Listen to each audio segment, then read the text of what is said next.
The small-tonnage Citroen Jumper with a carrying capacity of 990 to 2,315 kilograms, not to be confused with the even lighter Citroen Jumpy truck, which takes on board up to 1,200 kilograms, is not very popular in Russia, being in the shadow of its Peugeot Boxer clone.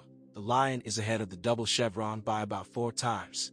Of course, the merit of the Peugeot brand managers. Again, let's clarify that the Boxer and Jumper are sold at almost the same prices, but differ, in fact, only in emblems and lanyards. The motives of buyers who prefer Citroën are, as a rule, of a territorial nature. If the dealer's service of this brand is not far from the carrier's garage, then the personal sympathy of the manager for this or that silver badge on the radiator grille fades into the tent plan.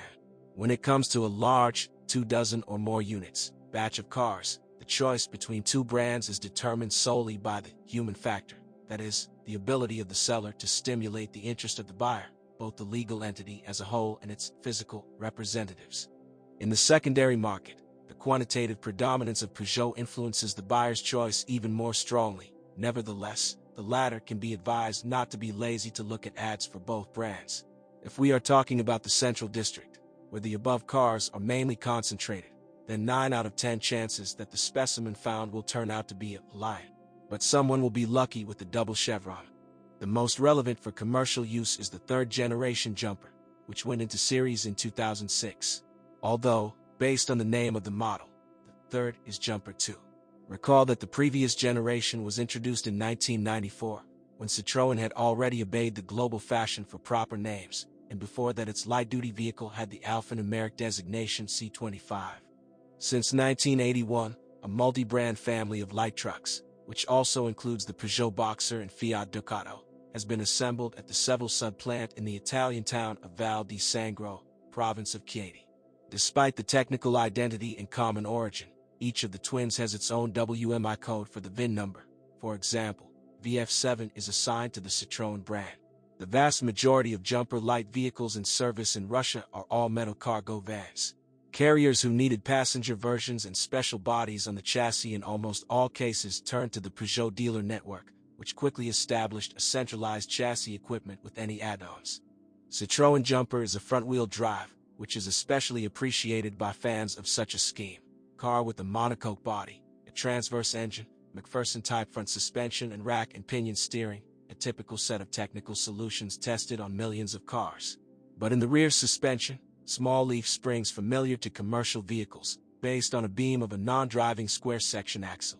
On short wheelbase versions, 1 leaf each. On medium wheelbase versions, 1 plus a spring. On long wheelbase versions, 2 sheets. The brakes of all wheels on machines of the third generation are disc brakes. Wheels are 15-inch on versions with a gross weight of up to 3,500 kilograms and 16-inch on 4-ton ones. All metal vans, designated by the factory nomenclature with the letters FGT1, for example, Citroen Jumper FGT135L3H3, are produced in 4 body lengths, L, and 3 wheelbase options, 3,000, 3,450 and 4,035 millimeters. The long wheelbase version comes with a regular and extended rear overhang. Of the 3 roof height options, H, the low one is combined with the lengths L1 and L2, the middle one with all but the shorty, and the high one with all but L1 and L2. Thus, the choice of the buyer has vans of 6 volumes, from 8 to 17 cubic meters, and a 15 cube one can be obtained on a long base in 2 ways, with a conventional rear overhang and a high roof, or with an extended overhang and an average one. As you can see, Citroën's modification designation system is similar to that used by Peugeot, only an extra 0 has been removed in the gross weight index. For example, instead of 330, 33 is indicated. Of the 11 configurations of vans, 2 40s belong to Category C, or, according to the new rules, C1, and all the rest to Category B. The most lifting, 1,900 kilograms, is the L4H2 version. Citroen Jumper 30 with a carrying capacity of 990 kilograms is a purely Russian, legally lighter version, offered by the company in opposition to our restrictions on entry into city centers, and its maximum axle loads are identical to the parameters of the pan-European 33rd modification. On the basis of all-metal vans for the European market, both cargo passenger, combi, and purely passenger modifications are mass-produced. These can also get into our country. In scanty quantities, there are also cars converted into buses by Russian refurbishment companies. Chassis for superstructures, denoted by the letters CHCA, for example, Citroen Jumper CHCA 35L3, differ from load-bearing bodies by the presence of a spar frame made of 3 mm thick galvanized steel. The cabin is fixed and integrated into the frame by welding. There are 5 chassis lengths. The wheelbases are the same as for load-bearing bodies, but an intermediate 3,800 mm has been added to the L2S version. 2 long wheelbase modifications, like the vans, differ in the length of the rear overhang. Short tadpoles, L1 and L2, as well as versions with the two-row cab, are not officially delivered to Russia, but they can theoretically be found among second-hand imported from Europe. The design of the suspension, steering and brakes of the chassis is similar to those used on vans. The top version of the CHCA 40 Plus L4 has a load capacity of just 2,000 kilograms, only 100 weight more than the maximum for vans. Considering that the chassis will be loaded with at least an onboard body, it turns out to the same for the same, unlike rear-wheel drive small tonnage vehicles with their especially powerful frame modifications with the leading limber. Such a number will not work. Citroen Jumper of the modern model is equipped with engines of 3 modifications. The most common 2.2-liter 100 and 120 horsepower, with Puma families. They are produced at the Ford Motor Plant in Dagenham, England. Much less common are cars with a 3-liter 157 horsepower 1Vico engine, which comes from the Italian Sofin plant in Foggia. Until the end of 2010, this engine could be ordered from Russian dealers for the longest chassis 40 Plus L4. Today it is no longer available on Citroën cars officially sold in Russia. Recall, Peugeot stopped deliveries of cars with an Iveco engine a year earlier, at the end of 2009. The low demand for 3-liter units was predetermined by an excessively high surcharge, 90,000 rubles, to the price of a car with a 120 horsepower engine, which, with its 320 Nm of torque, is enough. But in Europe, a 3-liter jumper, both on a chassis with a cab and on all-metal vans, is not uncommon, and there are plenty of such offers in the secondary market there. The 2.2-liter engine, specially designed for light-duty trucks, is a 4-cylinder, 16-valve, chain-driven unit with 2 overhead camshafts. The engine is equipped with an MH1 turbocharger from Mitsubishi with an intercooler and common rail fuel injection with components from Denso. In the cold start system, glow plugs. The design of the 3-liter engine is similar, only the supplier of fuel equipment is Bosch. The use of one or another version of the Puma engine depends on the modification of the body. For vans with a low roof with a length of L1 and L2, only 100 horsepower is installed. For everything with a gross weight of 3,500 kilograms, only 120 horsepower. And finally, for the modification of 30L2H2, you can choose as first and second motors.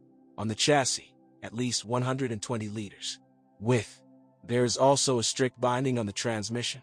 With a 100 horsepower engine there is a single-mass flywheel and a 5-speed gearbox, with 120 and 157 horsepower, 2-mass and 6-speed. If desired, in Europe you can also find a rather rare all-wheel drive Citroën Jumper with a transmission from the French company D'Angel. Inspection of the car before buying starts with the body. A change in enamel luster on the same panel betrays repainting. Was there an accident? The putty layer will feel the magnet. On a car with an elongated rear overhang, it is necessary to inspect the spars. Their deformation or even breaks are possible if they were transported in the stern delivered right at the door on the fly. Check the straightness of the rear suspension beam. It could be bent by reversing onto an ice floe in a snowdrift. Jumper from the provinces could shake over bumps. Inspect the suspension. Feel the play in the hub bearings. The rear bearings, as a rule, are eternal, and the front one can buzz after a run of 150,000 kilometers. From shaking, interleaf spring cushions often fly off. Cracks in the hinges of the stern doors are a disease even of urban cars, and those who have traveled through potholes may not get off with a simple replacement of the heifers. They will have to weld the cracked body pillars. All these defects, identified and shown to the seller, will help to reduce the price at least a little. To measure compression, which is important when buying a 4 or 5-year-old car, or if you are alerted by a bluish exhaust smoke, the device is screwed in instead of a glow plug. Computer diagnostics of the engine is very useful. It is better in the service of an authorized dealer. We check the gearbox on the go. There should not be any metallic noises. The weak point of modifications with a 120 horsepower engine is a dual-mass flywheel. Some drivers who practice a sporty driving style manage to finish off this knot by 40,000 kilometers. Hearing a knock when starting the engine or a rumble during operation, immediately bargain. The price should be reduced by at least 50,000 rubles. Be sure to check the ease of movement of the spare wheel winch. It often jams, the gears break, and the assembly must be replaced. Turn on the wipers. If they don't work, you shouldn't hope that it's just a fuse that has burned out, and not a windshield wiper harness, which many people burn, trying to light up a car with a dead battery and connecting the mass not to a special pin on the body, but to the first metal part that comes across.